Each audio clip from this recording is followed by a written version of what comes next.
وہ آج بھی تقسیم کی سیاست کر رہی ہے، تو کیسے کر رہی ہے؟ اور دوسرا سوال ان سے بریک سے واپس آنے کے بعد یہ کیا جانا چاہیے کہ یہ کہہ رہے 86 واپس آ رہا ہے، تو اگر 86 واپس آ رہا ہے تو پھر 92 بھی پیچھے آ رہا ہے. Right after this break.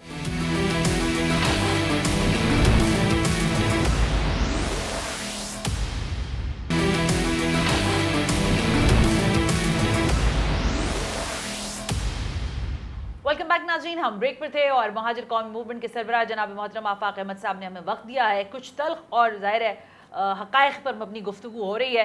آفاق بھائی، یہ تو وہ حقیقت ہے جو آپ نے ابھی بیان کی بریک سے پہلے پاکستان کی تاریخ کے حوالے سے، لیکن آج جب ہم آج کے حالات پہ بات کرتے ہیں تو میں نے پچھلے ویکس میں 2-3 پروگرامز کیے اور اس میں ہم نے پاکستان پیپلز پارٹی کے حوالے سے ضرور یہ بات اٹھائی کہ وہ انہوں نے سندھ میں ظاہر ایک تو پانی کے حوالے سے انہوں نے کافی ریلیز نکالی، لیکن انہوں نے بہرحال مرسوں مرسوں سندھ نہ ڈیسوں کے نعرے بھی وہاں لگائے اور ان کی مین لیڈرشپ کے جو لوگ ہیں، جو ایم این ایز ہیں، انہوں نے لگائے. آپ مجھے یہ کہہ رہے ہیں، وہ یہ کہتے ہیں کہ بھائی تقسیم کی سیاست تو لسانی نعرے لگانے والے لوگ کرتے ہیں، ہم تو نہیں کرتے. آپ سے جب میں سنتی ہوں تو آپ یہ فرماتے ہیں کہ بھائی سندھو دیش میں تھوڑی بنا رہا ہوں، ان لوگوں کی خواہشات پہ بن رہے ہیں اور یہ لوگ اس کو پروموٹ کر رہے ہیں. تو ہم اس گمگو میں ہیں کہ تقسیم کی سیاست کی حقیقت ہے کیا؟ آپ تقسیم کر رہے ہیں یا پاکستان پیپلز پارٹی کر رہی ہے؟ نہیں، میرے خیال میں بڑی کلیئرٹی ہے اس معاملے میں، کوئی ابہام نہیں ہے. دیکھیے، آپ نے جب صوبے کی بات شروع ہوئی کہیں نہ کہیں وفاق کی سطح پر بھی، کہ شاید آرمی چیف نے بزنس کمیونٹی سے کہیں کہا تھا، تو اس کے بعد جو ہے وہ ری ایکشن کے اندر آپ نے کانسٹیٹیوشن میں موجود ہے کہ نئے صوبے کس طرح بن سکتے ہیں. صحیح ہے. اگر طریقہ کار لکھا ہے، اس کا مقصد یہ کہ نئے صوبے بننا پابندی نہیں ہے، بن سکتے ہیں. آپ نے اس کا طریقہ کار وضع کیا، لیکن اس آئین کو آپ جوتے کی نوک پہ رکھ کر آپ جو ہے وہ ایک ریزولوشن پاس کرتے ہیں کہ سندھ اسمبلی کے اندر نئے صوبے کی قرارداد پیش نہیں کی جا سکتی. یار، آپ کانسٹیٹیوشن کے کنٹریری سارے کام کر رہے ہو. اس کے بعد میں یہ پوچھتا ہوں کہ آپ نے صوبے کی تقسیم کے حوالے سے تو آپ نے ایک ریزولوشن پاس کر دی. ٹھیک ہے. آپ کی ناک کے نیچے آپ کے پیسوں سے آپ کے پورے سندھ میں بشمول کراچی یونیورسٹی کے اندر برا حال ہے. وہاں پر آپ پاکستان توڑنے کے نعرے لگا رہے ہیں، آپ پاکستان کو مرد آباد کہہ رہے ہیں، لیکن سندھ اسمبلی کے اندر کوئی ریزولوشن اس پہ نہیں آئی. میں نے کہا بھائی، اگر پیپلز پارٹی اس علیحدگی کے نعروں میں شامل نہیں ہے، ایک ریزولوشن پاس کروائے، میجورٹی میں ہے، ٹھیک ہے نا، اکثریت اس کے پاس ہے. ایک ریزولوشن پاس کرائے کہ جو لوگ پاکستان توڑنے کی بات کر رہے ہیں یا سندھو دیش کی بات کر رہے ہیں وہ غدار ہیں اور انہیں کے خلاف غداری کے مقدمات درج کیے. ریزولوشن پاس کرو. اچھا، آپ کیوں نہیں کرتے؟ صحیح ہے، فیئر ڈیمانڈ. اگر نہیں کر رہے تو اس کا مقصد ہے آپ شامل ہیں اس کے ساتھ.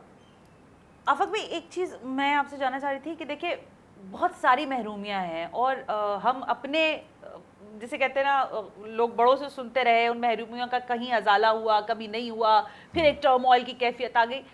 آج جب میں کراچی میں رہتی ہوں، آپ کراچی میں رہتے ہیں، یہ بہت بری طرح بلک رہا ہے. آفاق بھائی، یہ جو آپ کہتے ہیں نا کہ زخموں سے چور ہمارے لوگ ہیں، یہ حقیقت ہے. کراچی میں رہنے والا ایک کسی بھی انسان کو اٹھا لیں، وہ کسی بھی طول و عرض میں کراچی کے رہتا ہو، وہ اس وقت بہت پریشان ہے ہر حالات سے، انفراسٹرکچر سے، تعلیم سے، صحت سے، نوکریوں سے، مطلب آپ نام لیجئے اور لوگ پریشان ہیں. جب یہ آواز اٹھتی ہے کہ صوبہ بننا چاہیے، تو آپ ہمیں یہ بتاتے ہیں کہ صوبہ ایسے نہیں بننا چاہیے، لسانی بنیاد پر بنا لو. لسانی بنیاد پر بنانے کے لیے شاید موافق، آپ ہی بتائیں گے حالات کی موافقت ہے یا نہیں ہے، لیکن کیا آپ نہیں سمجھتے کہ کراچی جیسے کاسموپولیٹن سٹی کو اگر صوبہ بنانے کی بات کی جائے تو اس کو اسٹرینتھنائز کرنے کی ضرورت ہے، یا اس پر آپ کی کیا دلیل ہے؟ کیوں نہ بنے کراچی صوبہ اگر کوئی بات کر رہا ہے ایسی؟ دیکھیے، صوبے صرف ایڈمنسٹریشن چلانے کے لیے نہیں ہوتے. اگر ایڈمنسٹریشن چلانے کے لیے ہوتے نا تو 1971 کے بعد 1 یونٹ توڑ کر تمام صوبے بحال نہیں کیے جاتے. اور وہ 1 یونٹ بھی جب بنا تھا نا تو وہ بھی پنجاب کی مفادات کے مطابق بنا تھا کہ وہ بنگالی اس وقت 56% تھے، تو بنگالیوں کا مقابلہ کرنے کے لیے آپ نے چھوٹے صوبوں کو اپنے ساتھ ملا لیا تھا. جیسے ہی بنگلہ دیش الگ ہوا، بنگلہ دیش بنا، تو پنجاب 56% تھا، تو اس نے اپنی ڈومینیشن شو کرنے کے لیے چھوٹے صوبوں کو آزاد کر دیا. لیکن سارے کے سارے چھوٹے صوبے کیا لسانی بنیاد پر ان کی آئیڈینٹی نہیں ہے؟ اور اگر سرحد کی نہیں تھی تو کیا اسی قومی اسمبلی سے سرحد کا نام خیبر پختونخوا نہیں رکھا گیا؟ ٹھیک ہے. اس کا مقصد یہ ہے کہ لسانی بنیاد پر لوگوں میں سینس آف پارٹیسپیشن پیدا کرنے کے لیے آپ نے یہ چھوٹے صوبے بنائے, یونٹس بنائے. اگر آپ لسانی بنیادوں پر لوگوں کو احساس شراکت دینے کے لیے آپ صوبے کا قیام عمل میں لے کر آتے ہیں, تو کیا اس وقت ضروری نہیں ہے کہ سرائکیوں کو بھی ایک الگ صوبہ ملے؟ صحیح ہے. کیا ضروری نہیں ہے کہ جو ہزارہ والے ہیں وہ ایک عرصے سے یہ کہتے ہیں کہ ہمارے ساتھ زیادتی ہو رہی ہے, انہیں بھی احساس شراکت کے لیے ضروری ہے کہ لسانی بنیاد پر صوبہ ملے؟ یہی میری ڈیمانڈ ہے کہ ہم لسانی بنیادوں پر باقی تمام قومیتوں سے مختلف ہیں, اور ہم میں احساس شراکت پیدا کرنے کے لیے ہمیں بھی ایک صوبہ ملنا چاہیے جہاں میں بھی سندھیوں کی طرح اپنے وسائل کو اپنی مرضی سے استعمال کر سکوں. بہت اچھا پوائنٹ ہے آفاق بھائی, یہ تو مطلب بہت ہی آئیڈیل بات کر رہے ہیں آپ, لیکن میں آپ سے جسے کہتے ہیں نا آرگیومنٹ کے ساتھ یہ بات کرنا چاہتی ہوں. ایک شہر جس کا نام کراچی ہے, جو پورٹ سٹی ہے, پوری دنیا میں آپ مجھ سے بہتر علم رکھتے ہیں, آپ پوری دنیا کے ذرا پورٹ سٹیز جا کے دیکھ لیں, کاسموپولیٹن سٹیز جا کر دیکھیں ان کی. میں یہ نہیں کہتی کہ آپ اس کو کوئی بہت ہی کوئی آرٹسٹک بنا دیں, لیکن کم از کم وسائل جو موجودہ وسائل ہیں اس میں رہتے ہوئے شہر کو بنا دیں. کم از کم آغاز تو کراچی سے ہو سکتا ہے. میں نہیں چاہتی کہ صوبے میرے کہنے سے بن جائیں یا کل بن جائیں ایڈمنسٹریٹو یونٹ, لیکن کراچی سے آغاز کی اگر کوئی بات کر رہی ہے, کوئی جماعت ایم کے ایم پاکستان کر رہی ہے فار ایگزامپل, تو 100 بسم اللہ کر لیں, یہ آغاز ہی کر لیں, یہیں سے شروع کر لیں. دیکھیے ہم لوگ جب کراچی کی بات کرتے ہیں نا تو ہم لوگ بڑے مزے سے جو ہے وہ جو بین الاقوامی سطح پر جو شہر ہیں ان کی مثالیں دے دیتے ہیں. جی سر. کیا بین الاقوامی شہر کے جو حالات ہیں یا جو وہاں کا ایڈمنسٹریٹو جو انفراسٹرکچر ہے, کیا ہم اس سے اپنے آپ کو کمپیئر کرتے ہیں؟ کیا نیو یارک سٹی کے اندر پولیس جو ہے وہ نیو یارک کے میئر کے ماتحت ہے؟ ایسے ہی ہے. کیا کراچی میں ہے؟ نہیں. وہاں پر تمام صوبہ بنے گا تو ہو جائے گی نا. بھائی صوبہ نہیں, ابھی آپ نے کہا کراچی کے حوالے سے, میں اس لیے کہہ رہا ہوں کہ دیکھیے ہم کراچی کے اوپر جب بات کرتے ہیں ہم کہتے ہیں کہ تمام شہر کے اندر جو ہے وہ دنیا سے لوگ کمانے جاتے ہیں, دنیا سے لوگ کمانے جاتے ہیں, لیکن کبھی بھی ان کو وہ اختیارات نہیں ہوتے جو مقامی لوگوں کو, چاہے وہ نیو یارک ہو, چاہے وہ آپ کا لنڈن ہو, کوئی بھی علاقہ ہو. وہ مائگریشن ہی مائگریٹن کہلاتے ہیں. اس کے علاوہ بھی یا تو انہیں اپنی ریزیڈنس چینج کرنی پڑتی ہے, اور پھر ریزیڈنس چینج کرنے کے بعد ان کے جو ٹیکسز ہیں وہ شہر وصول کرتا ہے. یہاں آپ جو ہے وہ ان کا اندراج میاں کے اندر ہے, گجرات کے اندر ہے, گجرانوالہ کے اندر ہے, کمانے کے لیے یہاں آئے ہوئے. جب NFC ایوارڈ کے پیسے ملتے ہیں تو آبادی کے تناسب سے ہمیں کم ملتے ہیں, ان کے پیسے وہاں چلے جاتے ہیں. تو یہ جو ہمارے ہاں ایک عجیب سا نظام ہے نا, اس نے شہر کو تباہ کیا ہے. دوسری بات یہ کہ یہاں کے لوگ اب غیر محفوظ سمجھنے لگے ہیں, اس لیے کہ یہاں پر ایڈمنسٹریشن غیر مقامی ہے. ایڈمنسٹریشن غیر مقامی ہونے کی وجہ سے ہمارے جو تاجر تھے وہ غیر محفوظ ہو گئے, ہمارا جو یہاں کا مقامی رہائشی تھا وہ غیر محفوظ ہو گیا. کہ آپ ڈومیسائل کو ایک طرف رکھ کر زبان کی بنیاد پر پرائیویٹ انڈسٹریز میں بھی لوگوں کو جاب دے رہے ہیں, آپ اپنے گاؤں سے بلا کر کچی آبادیاں بسا رہے ہیں, اور جن لوگوں کے پاس اختیارات ہیں امن و امان قائم کرنے کا, وہ اپنے گاؤں سے فون کر کے کہتا ہے بندے نو بیچ, ادھر ہم اس کو سیٹ کر دیں گے. اور آپ یہ دیکھیے کہ پورے علاقوں کے اندر ٹھیلے اور تمام چیزیں شہر کا انفراسٹرکچر تباہ کر دیا. دیکھیے میں پیپلز پارٹی کو جب کہتا ہوں نا کہ پیپلز پارٹی ملک کے خلاف کام کر رہی ہے, میں اس لیے کہتا ہوں کہ چیف صاحب نے بنایا کیا تھا وہ اسپیشل فائنانس SIFC, ہاں, اور اس وجہ سے بنایا کہ اس میں آرمی چیف کی جب انوالومنٹ ہوگی تو لوگوں کا کانفیڈنس بحال ہوگا اور لوگ باہر سے آگے انویسٹمنٹ کریں گے. میں نے اس پروگرام میں جلسے میں یہ کہا تھا کہ, اور پریس کانفرنس میں بھی کہا تھا کہ چیف صاحب کو یہ بات تسلیم کرنی چاہیے کہ انویسٹمنٹ کا دروازہ کراچی ہے. اس کراچی کے دروازے کے اوپر پیپلز پارٹی نے تباہی مچائی ہوئی ہے. اور میں نے یہ بھی کہا تھا کہ ہم یہ سنتے ہیں, میرے پاس کوئی سبسٹینشیل ایویڈنس نہیں ہے, لیکن ہم سنتے ہیں کہ سنگاپور, دبئی یہ باقاعدہ یہاں پاکستان کے پولیٹیشینز کو بہت بڑے بڑے اماؤنٹ دیتے ہیں تاکہ کراچی ڈی اسٹیبلائز رہے. اس لیے کہ کراچی اگر اسٹیبل ہوگا تو ظاہر ہے کہ یہاں پھر انویسٹمنٹ آئے گی. ابھی میزائل لگے, انویسٹمنٹ ساری حالت یہ ہے کہ دبئی کے اندر 450 کمرے کے اس میں ہوٹل کے اندر 3 کمروں کے اندر لوگ رہ رہے ہیں.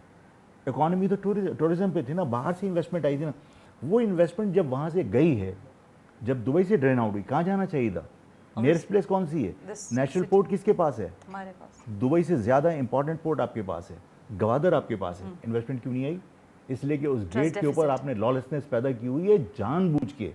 آپ نے کچی آبادیاں بسا کر، آپ نے ڈکیتیاں کروا کر، آپ نے اسلحہ عام کر کے آپ نے اس کراچی کو تباہ کیا ہوا، اس لیے کہ انویسٹمنٹ نہیں ہے، اس کے پیسے لیتے ہیں آپ، ہمارے پولیٹیشینز پیسے لیتے ہیں. اب اگر میں یہ بات کہتا ہوں کہ پیپلز پارٹی ملک دشمنی کر رہی ہے تو غلط تھوڑی کہتا ہوں. اس کراچی کو یہاں کے مقامی لوگوں کے حوالے کریں، اس کراچی کو یہاں قانون کی پاسداری عملداری 100% یقینی بنائیں. دیکھیے دبئی بھی مقامی لوگ بہت تھوڑے سے ہیں، سارے کمانے انڈینز جاتے ہیں، ہیں سارے نا، پاکستانی کمانے ہیں، سارے لیکن دیکھیے میں فلپینیز ہیں. بعض اوقات ہنس کے کہتا ہوں کہ یہاں پر مطلب اتنی سی چڑھا کے آدمی ٹلی ہو کے روڈ پہ گھوم رہا ہوتا ہے، وہاں پوری بوتل چڑھا کے بھی آدمی روڈ کراس کرتے ہوئے سیدھا چلتا ہے، اس لیے کہ اس کو پتہ ہے ڈیپورٹ کر دیں گے. کیا بات، آپ قانون کے اوپر یہاں عمل درآمد کرائیں گے نا تو نہ کوئی انکروچمنٹ کر رہا ہوگا، نہ کوئی روڈ کے اوپر جو ہے وہ کیبن لگا کے ٹھیلے لگا کے کاروبار کر رہا ہوگا. آپ طارق روڈ پہ 5 کروڑ کی دکان کے سامنے 5,000 10,000 کا ٹھیلا لگاتے ہیں، آپ اس کی ایسی تیسی کر رہے ہیں کاروبار کی. انڈاکومنٹڈ کاروبار اس کراچی کے اندر جس طرح پروموٹ کیا گیا ہے نا، تو آپ سیلری پرسن سے اس کا خون نچوڑنے کے علاوہ کیا کر رہے ہیں؟ اس لیے کہ بزنس تو انڈاکومنٹڈ اس کراچی کے اندر آپ پروان چڑھا رہے ہیں، اس سے نہ آپ سیل ٹیکس لے رہے ہو، نہ انکم ٹیکس لے رہے ہو، نہ ویلتھ ٹیکس لے رہے ہو. بہت اچھی بات کر رہے ہیں. اب یہ بات ظاہر ہے میں کوشش میری ہوتی ہے میں پریسائز رکھوں، لیکن بات سے بات نکل جاتی ہے. بھائی آفاق بھائی، کراچی کو جتنی قریب سے آپ نے دیکھا ہوگا اتنا تو میں نے دیکھا بھی نہیں ہوگا. اس شہر میں جس جماعت کا ایک زمانے تک ہولڈ رہا، میں آپ کو یہ کہہ سکتی ہوں، میں برملا نام لیتی ہوں، MQM پاکستان، ٹھیلے پتھارے بھی لگائے گئے اور ڈنکے کی چوٹ پر لگوائے گئے، کیبنز بھی لگوائے گئے، ڈنکے کی چوٹ پہ لگوائے گئے، توڑے بھی گئے، جب وقت آیا تو وہ ہٹے بھی، اس میں بھی دو رائے نہیں ہے. کہ آپ نہیں سمجھتے کہ سیاسی جماعتیں اپنے اثر رسوخ کو استعمال کر کے بھی اس شہر کو تباہ کریں؟ صرف پاکستان پیپلز پارٹی نہیں، باقی ماندہ جماعتوں پر بھی الزام آتا ہے ان کا کہ انہوں نے بھی اس شہر میں کوئی کسر نہیں اٹھا رکھی تھی. دیکھیے میں متحدہ کا وکیل نہیں ہوں، لیکن میں وکیل نہیں، میں سے پوچھ رہا ہوں آپ سے. نہیں دیکھیے میں متحدہ کے بارے میں کوئی رائے دوں گا نا تو وہ پھر وہی بات آئے گی کہ کوئی مطلب اس میں ترش بات بھی ہو سکتی ہے، اچھی بات بھی ہو سکتی ہے. اچھی بات ہوئی کہیں گے وہ فیور کر رہا ہے، ترش بات ہوئی تو مخالفت ہو گئی. میرا خیال ہے کہ تمام پولیٹیکل پارٹیز کرتی ہیں، لیکن جو حال پیپلز پارٹی نے کیا نا وہ کبھی کسی پارٹی نے نہیں کیا. اچھا آپ یہ جو بیان فرما رہے ہیں کہ 86 واپس آنا ہے، آ گیا، اور ویسے پہلے آپ کو ایک کامیاب جلسہ کرنے پر مبارکباد. Thank you. کراچی کی سطح پر آپ نے ایک بہت بڑا نمبر اپنے جلسے کے اندر شو کیا. آپ کی تمام تر جتنے لوگ ہیں اور بالخصوص آپ کو بہت اس بات کی مبارکباد کہ آپ نے ایک مہاجر جو پلس ہے اس کو پوری طرح کیٹر کیا. اس دن میں نے بہت سارے جلسے دیکھے تھے، میں نے کہا کہ NP کا بھی جلسہ ہوا تھا اسی روز اور دیگر اور جلسے بھی ہوئے تھے، لیکن گیدرنگ نہیں تھی. آپ نے ایک بہت بڑا کراچی کا نمبر جو ہے وہ اپنے جلسے میں لانے میں آپ کامیاب رہے. یہ فرمائیے گا یہ 86 والا دور آپ واپس لانے کی بات کر رہے ہیں اور کہہ رہے ہیں آپ آ ہی گیا بس، یہ کیا دور ہے؟ نہیں دیکھیے 86 کے دور کے بارے میں نا لوگ بعض جگہ پر جو ہے وہ اس کے منفی پہلو کو زیادہ اچھالنے کی کوشش کرتے ہیں. جو 1986 والا دور تھا نا اس میں یہ تھا کہ ہم ایک دوسرے کے دشمن نہیں تھے، بھائی تھے. آج بھی ٹالرنس میں نے شو کی ہے، دوسری طرف سے بھی ٹالرنس شو کی گئی ہے. میں نے کہا کہ لوگوں کو یہ جس دن سمجھ میں آ جائے گی کہ اس شہر میں ہونے والے قتل کا بینیفیشری نہ آفاق ہے نہ الطاف ہے، اور جو یہ فاصلے ہیں کم ہوں گے تو مہاجر جو ڈیوائیڈڈ ہے وہ قریب آئے گا، اور اب وہ قریب آ رہا ہے. اگر یہ قربت بڑھتی ہے، لوگ آپس میں ملتے ہیں، تو اس اتحاد کا نتیجہ یہ ہوگا کہ میری قوم کے بزرگوں کا آج جو غیر مقامی پولیس کا کوئی پولیس والا یا کوئی آفیسر روک کے بے عزت کرتا ہے وہ روکنے کا سوچ بھی نہیں سکتا. ظاہر ہے کہ اس کو یہ پتہ ہوگا کہ یہاں سے ریئیکشن آ سکتا ہے. بالکل. اور ایسا نہیں ہے کہ میں اپنے بزرگوں کے فیور میں یہ کہوں کہ صاحب کسی کو روکا کیوں. میرے بزرگ کو چرس کی اسمگلنگ تھوڑی کرتے ہیں. اس شہر کے اندر جو ڈرگس کا کاروبار کرتے ہیں وہ معزز ہیں. جو میرے بزرگ جو ڈاکٹر انجینئر ہیں، آپ ان کو جو ہے وہ راستے میں روک کے ان کی تلاشیاں لیتے ہیں ان کو بے عزت کرنے کے لیے. تو ظاہر ہے یہ احساس ان کو دلانا پڑے گا کہ یہ غلط کر رہے ہو. دوسری بات یہ کہ ہمارے فیصلے ہمارے تھانوں میں چلے جاتے ہیں. جی پہلے بزرگ کمیٹیاں تھیں، محلہ کمیٹیاں تھیں، تو 86 والا ماحول اس حوالے سے میں نے کہا کہ جب ہم ایک دوسرے کو برداشت کریں گے تو ہمارے فیصلے تھانوں میں نہیں جائیں گے، ہمارے بزرگ کریں گے. کیا پختونوں کے فیصلے جرگے میں نہیں ہوتے؟ آپ کی بار بار کچھ لفظ اس لیے دہراتی ہوں کیونکہ ظاہر ہے آپ کے سامنے بات کرتے ہوئے احتیاط برتنی پڑتی ہے. 86 آپ نے دیکھا اور بالکل دیکھا ہوگا، اور میں اس بات کو اس لیے یقین کے ساتھ کہتی ہوں کہ ہم نے بھی وہی حالات سنے سمجھے کہ ایسے حالات رہے. پھر ہم نے دیکھا جو وہ 92 تھا، یعنی ایک منظم شہر، ایک منظم جماعت کے لوگ، ایک منظم تاریخ رکھنے والے لوگ جنہوں نے اپنے شہر کو اپنے موافق بنایا، وہ چن چن کے معذرت کے ساتھ آج کل یہ لفظ استعمال کیا جاتا ہے لیکن ان کو فارغ کر دیا گیا. مطلب وہ کہیں کے نہیں رہے, وہ 92 سے تیتر بٹیر ہونا شروع ہوئے اور آج تک ان کی چاپنگ ہوتے ہوتے آپ ایک اینٹی بن گئے, فلانا فلانا فلانا دھماکہ ہو گیا. 92 86 آئے گا تو پھر 92 بھی آئے گا.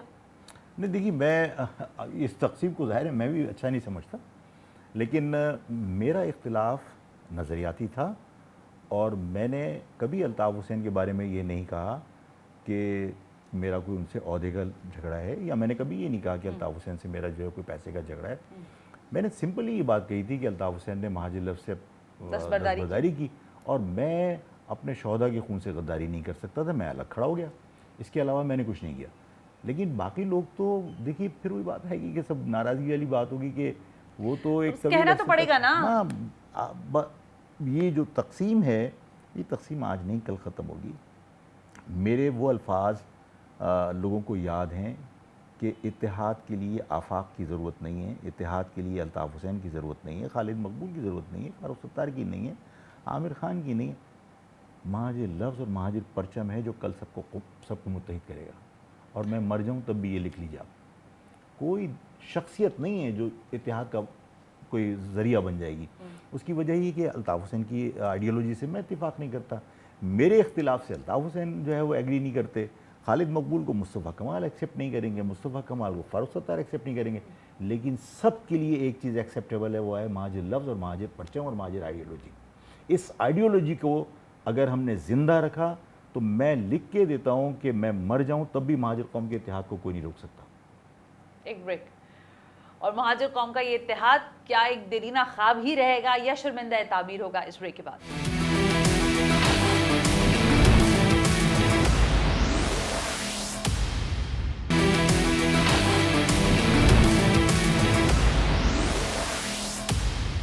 ویلکم بیک ناظرین, ہم بریک پر تھے. مہاجر قومی موومنٹ کے سربراہ جناب آفاق احمد صاحب نے آج ہمیں وقت دیا ہے اور ہم ان سے ذرا کراچی کی سیاست کے حوالے سے بات کر رہے ہیں اور پھر جو ان کا حالیہ ایک کامیاب جلسہ بہرحال کراچی میں دیکھنے کو ملا اس پر بھی گفتگو ہو رہی ہے.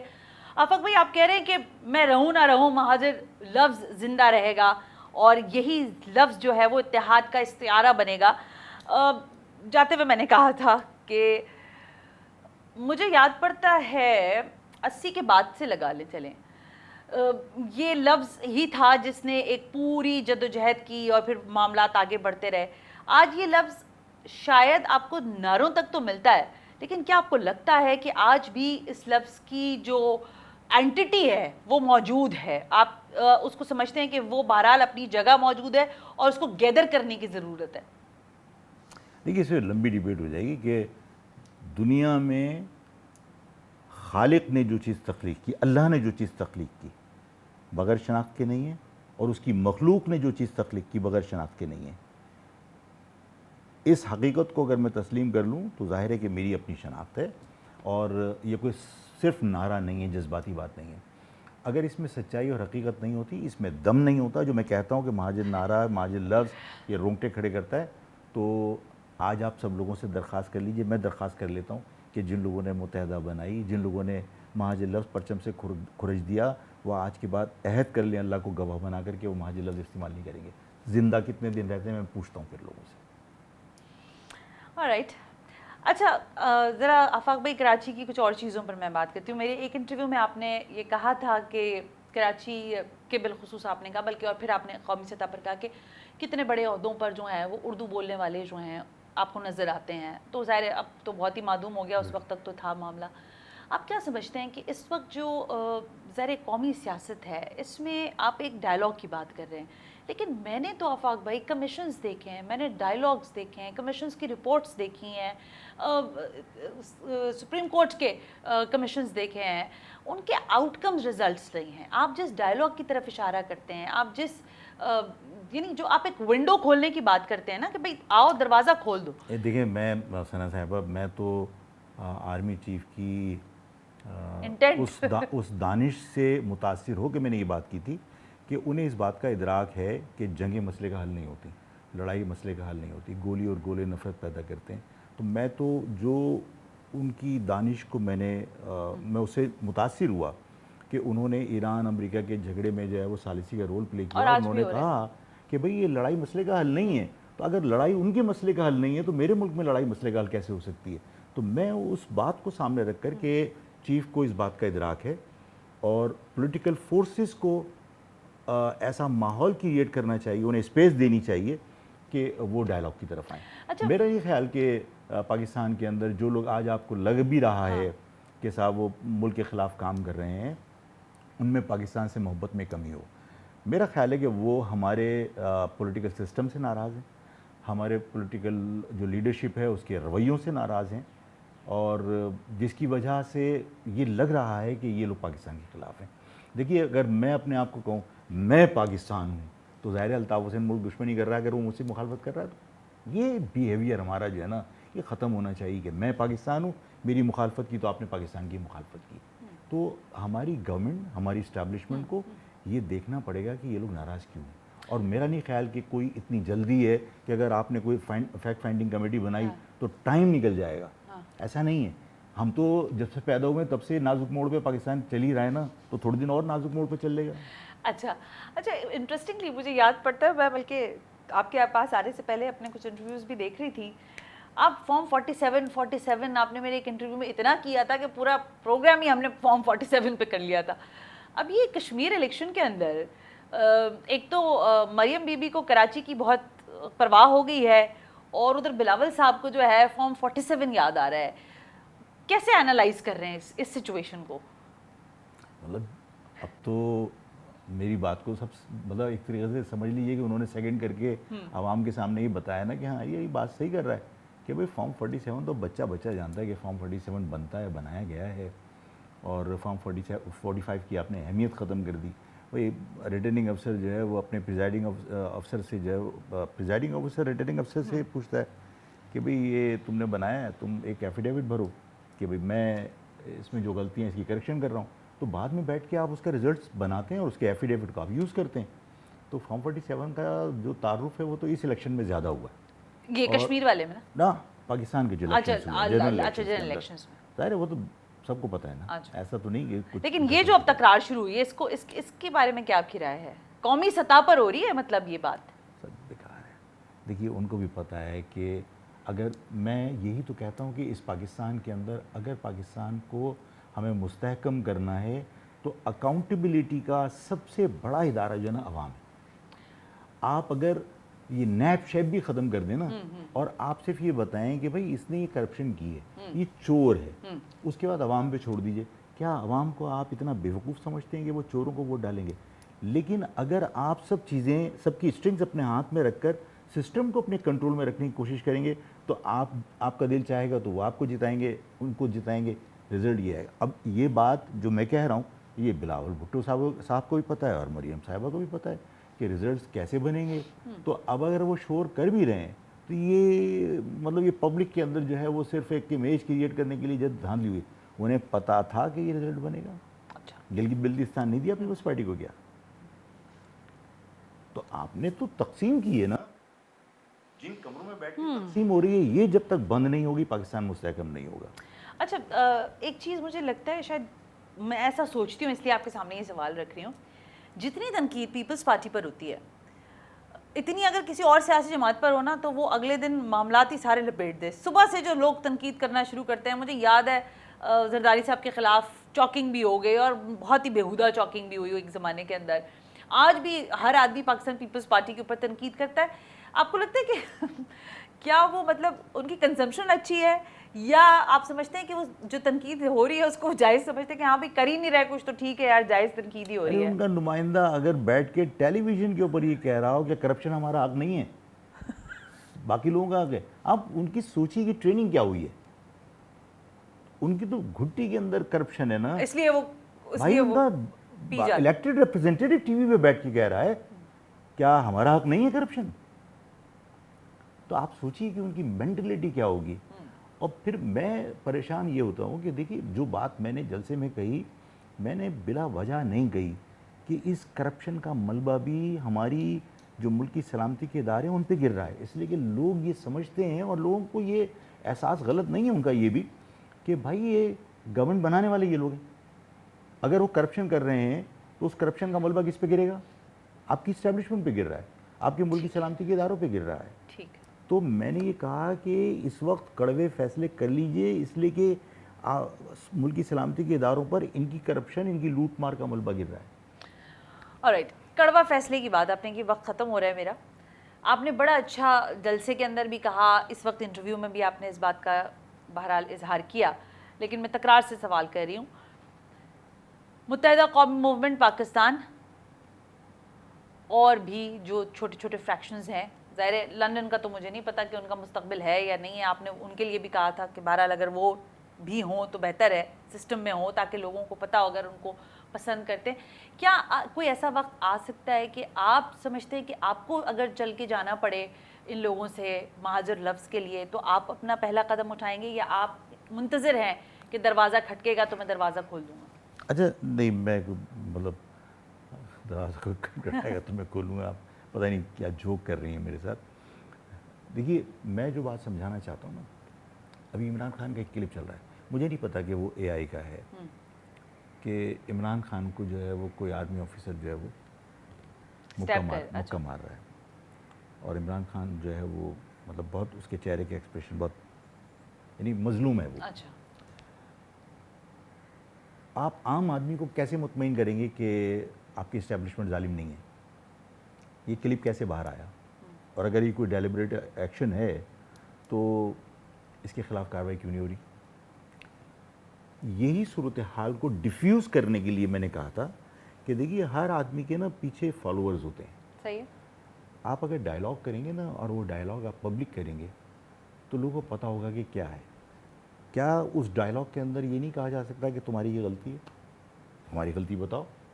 اگر وہ غلطی پبلک کے سامنے آئے گی تو جو پبلک کی سمپتھی مظلوم بن کے لوگ لے رہے ہیں وہ نہیں ہو سکے گا۔ یعنی آپ کی جو ادارے ہیں ان کو جس طرح ملائن کیا جا رہا ہے، آپ کے بیٹھ کے کہہ رہے ہوتے ہیں آرمی نے یہ کر دیا، آرمی نے وہ کر دیا۔ یہ آرمی ایک آپ کی وفاقی گورنمنٹ کا ادارہ ہے نا، وفاقی گورنمنٹ کی ذمہ داری ہے کہ وہ بیٹھ کے اس کو ڈیفینڈ کرے۔ آئی ایس پی آر کیوں ڈیفینڈ کرتا ہے اپنے آپ کو؟ ہماری گورنمنٹ ساری چیزیں، سارا ملبہ آرمی پہ ڈالا ہوا ہے۔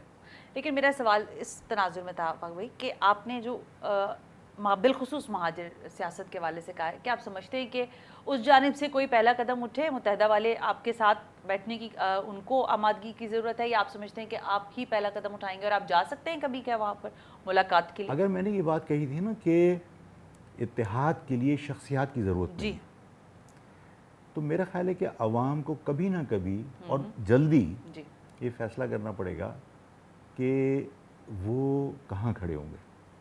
اچھا، ٹھیک ہے نا؟ ہمیں مطلب میں شخصیات کے ساتھ رابطہ کر کے شخصیات کو جوڑنے کے میں حق میں نہیں ہوں۔ آپ نے شخصیات کو جوڑ کے پہلے ایک ایکسپیرینس کر لیا نا، اور میں نے کہا تھا کہ بھائی ایک مرتبہ امامت کرنے کے بعد کوئی جو ہے وہ کسی کی ابتدا میں نماز نہیں پڑھے گا، یہ ان نیچرل پروسیس ہے جو آپ کر رہے ہو، آپ کے سامنے رزلٹ۔ تو میں شخصیات کو جوڑنے کے چکر میں نہیں ہوں۔ میں یہ چاہتا ہوں کہ چاہے الطاف حسین، چاہے مصطفیٰ کمال، چاہے یہ کوئی بھی پروف کرے کہ وہ مہاجر قوم کے ساتھ سنسیئر ہے، اور لوگ اس کی سنسیئرٹی کو دیکھ کے اس کے گرد جمع ہو جائیں۔ یہ وقت آنے والا ہے کہ تمام لوگ کسی ایک جگہ پر جمع ہوں گے۔ وہ کون ہو سکتا ہے وہ وقت بتائے گا۔ آلرائٹ، اچھا ایک سوال، کیونکہ ظاہر ہے لوگ آپ سے آپ کی تقریریں جلسے میں تو سنتے ہیں، لیکن ظاہر ٹیلی ویژن انٹرویوز میں چاہتے ہیں کہ آپ ان چیزوں پر بات ضرور کریں۔ کیا چیز ہے جو آپ کی سیاست کو روک رہی ہے؟ کیونکہ دیکھیں میں نے جلسہ دیکھا ہے، میں آئی وٹنس ہوں اس جلسے کی، اس طرح سے کہ میں نے آپ کا جلسہ دیکھا ہے، آپ کی تقاریر سنی ہے، اور میں تو یہ ہمیشہ آپ سے یہ سوال کرتی ہوں نا کہ بھائی میں چاہتی ہوں کہ آفاق احمد جیسی گرجدار آواز، صرف اس میں لہجے کی گرجداری کی بات نہیں ہو رہی، جو ظاہر اپنے ٹھوس دلیلوں میں موجود ہے، وہ ایوان میں گونجے، وہ وفاق کے اندر موجود ہو، اسمبلی میں موجود ہو، سندھ اسمبلی میں ہو، بلدیات میں ہو۔ کون ہے جو آپ لوگوں کو اس سارے معاملے سے روک رہا ہے؟ وہ سوچ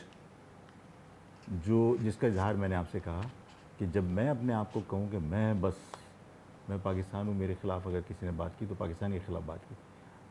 ہم شخصیات جو ہے نا وہ پاکستان نہیں ہو سکتی۔ ضیاء الحق نے ریفرینڈم کرایا تھا، وہ بھی سب کو یاد ہے کہ تم اسلام چاہتے ہو، اس کا مقصد تم نے مجھے ووٹ ڈال دیا۔ کون سا مفتی، کون سا مولوی تھا وہ؟ جو ضیاء الحق کا ریفرینڈم یہی تھا نا کہ بھئی اگر تم لوگ اسلام چاہتے ہو تو اس کا مقصد ہے تم نے مجھے ووٹ ڈال دیا۔ اب میں کہوں نہیں میں اسلام نہیں چاہتا، تو یہی صورتحال آج ہے کہ اگر میں تنقید کروں تو وہی کہا جاتا ہے پاکستان پہ تنقید کر رہا ہے، اگر میں کسی کا کہنا نہ مانوں تو کہا جاتا ہے باغی ہے۔ بات یہ ہے کہ ہمیں اس سوچ کو تبدیل کرنا پڑے گا، اور میں اکیلا وکٹم تھوڑی ہوں اس پاکستان میں، تو مطلب آپ چوز کر کے اپنے بیوی خود ہی پال لیتے ہیں، خود ہی ان کو اسمبلی میں پہنچا دیتے ہیں۔ یار آپ عوام کے ووٹ کی قدر قیمت آپ نے ختم کر دیے، یہ آپ بحال کر دیجئے۔ خدا کی قسم نیب ویب کچھ نہیں ہے احتساب کا جتنا بڑا ذریعہ عوام ہے۔ الیکشن جو ہے، بلدیاتی الیکشن میں حصہ لیں گے اگلے سال؟ میں ہر الیکشن میں حصہ لوں گا، مجھے الیکشن جیتنے ہارنے کی پرواہ نہیں ہے۔ میں الیکشن میں جب جاتا ہوں تو مجھے عوام سے رابطہ کرنے کا موقع ملتا ہے، میں عوام کو کنونس کرتا ہوں۔ آج اگر پروگرام جلسہ ہوا ہے تو ظاہر کوئی ایک دن کی محنت نہیں ہے، میں کسی نہ کسی بہانے لوگوں سے ملتا ہوں، جاتا ہوں، میں گلی کا آدمی ہوں، میں لوگوں کو احساس دلاتا ہوں کہ لیکن ہمیں بھائی جڑنا آفاق بھائی چاہیے۔ آخری بات ہے، یہ رابطے بہت ضروری ہیں، میں اس کو انڈورس کرتی ہوں، اور یہ ایک بڑی طاقت بنتے ہیں، اس میں بھی کوئی دو رائے نہیں ہے، لیکن یہ طاقت اگر ایوانوں تک نہ پہنچے تو پھر اس طاقت کا کیا فائدہ؟ آپ حاصل نہیں کر پا رہے نا کچھ، اپنی قوم کے لیے حاصل نہیں کر پا رہے۔ دیکھیے، یہ طاقت کوئی چھوٹی طاقت نہیں ہے کہ لوگ آپ کے ساتھ جڑے ہوئے ہیں، یہ مل کے اگر اپنے فیصلے خود کرنے لگے نا تو آدھے مسئلے تو ہم خود حل کر لیں گے۔ اسمبلی میں ریپرزنٹیشن جو ہے وہ تو مطلب آپ مجھے بتا دیجئے کہ جو لوگ گئے ہوئے انہوں نے کیا کر لیا ہے، اور وہ اس لیے نہیں کر سکتے کہ اس سوچ کا خاتمہ نہیں ہو رہا ہے۔ جب آپ الیکٹڈ، آپ پبلک کے ووٹ سے نہیں ہیں، اور جس نے آپ کو بٹھایا ہے آپ اس کی ڈکٹیشن کا ویٹ کرتے ہیں، آپ کو کیا پتا کہ لوگ کس طرح بھوک سے مر رہے ہیں؟ آپ کو اس بات کی فکر بھی نہیں، اس لیے کہ آپ کو اس بات کا یقین دلایا گیا ہے کہ ابھی تو جیتا تو ہماری وجہ سے، تو عوام کے ووٹوں سے تھوڑی جیتا ہے۔ اگر یہ اسمبلی کے لوگوں کا حال ہوگا تو اس اسمبلی کے اندر میرا جانا یا کسی کا جانا کوئی فائدہ مند تھوڑی ہے۔ میں تو اس سسٹم کے خلاف ہوں، میں تو یہ چاہتا ہوں کہ یہ سوچ ختم کرو کہ تمہارے خلاف ہیں، اس کا مطلب پاکستان کے خلاف ہیں۔ یہ تم اور پاکستان دو ڈیفرنٹ چیزیں ہیں۔ بہت شکریہ آفاق احمد صاحب ہم سے گفتگو کرنے کے لیے۔ مہاجر قومی موومنٹ کے سربراہ جناب آفاق احمد صاحب سسٹم سے ظاہر ہے نالا نظر آتے ہیں، وہ کہتے ہیں کہ سسٹم تبدیل ہونا چاہیے، عوام کو حق حاصل ہونا چاہیے کہ وہ اپنے نمائندگان کو چنیں اور پھر ظاہر ہے ایوانوں تک پہنچائیں اور پھر ان کے فیصلے ہوں۔ بہرحال اس سب میں کتنا وقت لگے گا یہ تو پاکستان کی تاریخ ظاہر ہے جیسے جیسے آگے بڑھ رہی ہے، 69 سال میرا خیال ہے اب ہو ہی جا رہے ہیں، اس دفعہ اگست میں ہم منائیں گے، سیلیبریٹ کر رہے ہیں۔ لیکن کیا پاکستان سیکھ رہا ہے، پاکستان کے لوگ سیکھ رہے ہیں؟ اور آج کے پروگرام میں کبھی فیڈ بیک ضرور دیجیے گا کہ کیا واقعتاً جو باتیں آفاق احمد صاحب فرما رہے ہیں اس پر آپ کی رائے کیا ہے، اور کیا آئندہ آنے والے دنوں میں ہمیں تبدیلی، جو حقیقی تبدیلی ہے، جو سسٹم کی تبدیلی ہے، وہ دکھائی دے رہی ہے یا نہیں؟ سرا ہاشمی کو اجازت دیجیے، اللہ حافظ۔